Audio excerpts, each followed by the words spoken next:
Jambo mtazamaji, natumai mko salama. Karibu katika somo letu la leo, Kiswahili kidato cha 4, kipindi cha 15. Mada kuu ni kusikiliza na kuzungumza. Somo letu ni ushairi. Nami ni mwalimu wenu, Sera Wamaitha. Karibuni. Tuanze na lengo ama shabaha ya somo letu. Ni kwamba kufikia mwisho wa kipindi, wanafunzi aweze: 1, kutaja sifa za ushairi. 2, kufikia mwisho wa kipindi mwanafunzi aweze kueleza dhima ya mashairi. Ushairi ni nini?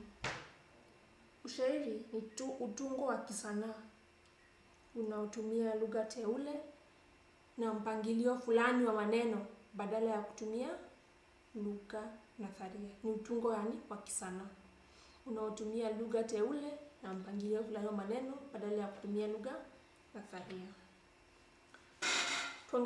Tuanze na istirahi za kishairi. Istirahi za kishairi. Kuna vina. Vina ni nini? Ni silabi za mwisho katika kila kipande. Kuna vina vya mwisho na kuna vina vya kati. Kwa hivyo ni silabi za mwisho katika kila kipande. Kuna mizani. Mizani ni idadi ya silabi katika kila mshororo. Ni idadi ya silabi katika kila mshororo. Kumbuka silabi ni tamko la sauti. Kwa hiyo mizani ni idadi ya silabi katika kila mshororo. Mshororo ni nini? Mshororo ni mstari mmoja wa maneno katika shairi. Mstari mmoja wa maneno katika shairi. Huo ndio mshororo. Tuna ubeti. Ubeti ni kifungu cha mishororo kadhaa. Inakuwa ni beti ya mishororo 4, beti ya mishororo 5, beti ya mishororo 3. Kwa hivyo beti ni kifungu cha mishororo kadhaa. Shairi huwa imepangwa katika beti, kifungu cha mishororo kadhaa. Angalia kuna vipande. Vipande ni vijisehemu vya mshororo vilivyogawanywa kwa alama ya kituo. Katika kila mshororo umegawanywa, inaweza kuwa imegawanywa kwa vipande viwili, vipande vitatu ama vipande 4. Kwa hivyo kila kipande, yani kila sehemu ya mshororo iliyogawanywa na kituo, hiyo sehemu inaitwa kipande. Kuna ukwapi.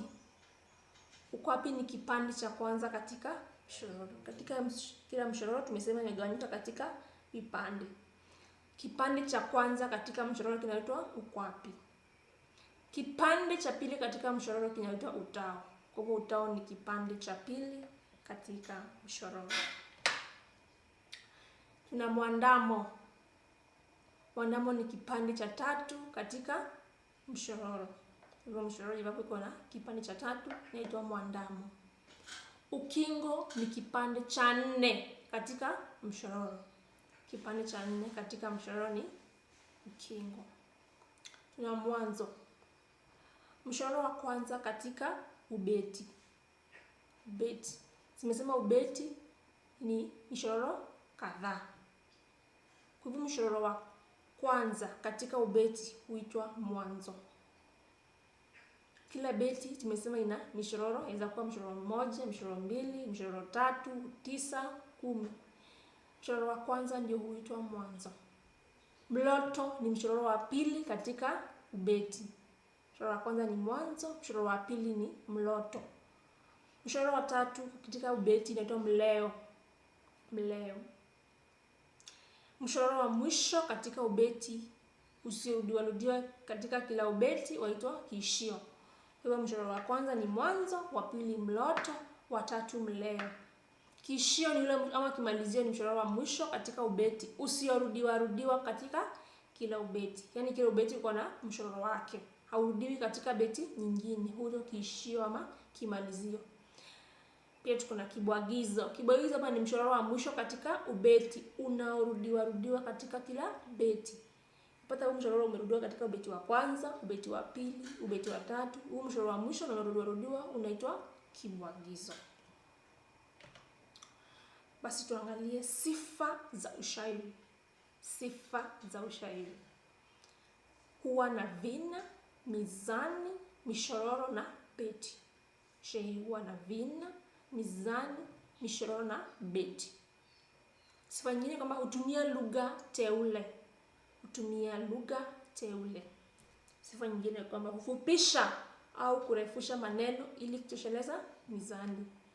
Fupisha au kurefusha maneno ili kutosheleza hufupisha au kurefusha maneno ili kutosheleza mizani. Sifa nyingine kwamba hutumia mbinu za lugha kama vile methali, istiari, yaani natumia mbinu za lugha. Umuhimu wa mashairi. Mashairi huburudisha, huelimisha, hukuza sanaa na ukwasi wa lugha. Mashairi huonya, hutahadharisha na kuelekeza. Mashairi hupitisha ujumbe fulani, hutumiwa kupitisha ujumbe fulani. Pia mashairi hutumiwa kusifia mtu au kitu.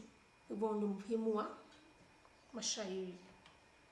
Basi kufikia hapo tumeangalia maana ya ushairi, tukaangalia istirahi katika ushairi, tukaangalia sifa za ushairi, vile vile tuangalia umuhimu wa shairi. Swali, tuna zoezi. Swali la kwanza, nitaja sifa za ushairi. Swali la pili, eleza umuhimu wa mashairi. Basi kwa marejeleo zaidi kuhusu ushairi, waweza kurejelea kitabu cha Kiswahili Kitukuzwe, kitabu cha wanafunzi, kidato cha 4, toleo la 3. Kufikia hapo, iwapo una swali au pendekezo lolote, waweza kunitumia ujumbe kwenye nambari iliyo kwenye runinga. Vile vile waweza kupata kwenye mtandao Elimu TV. Shukran kwa kujiunga nasi.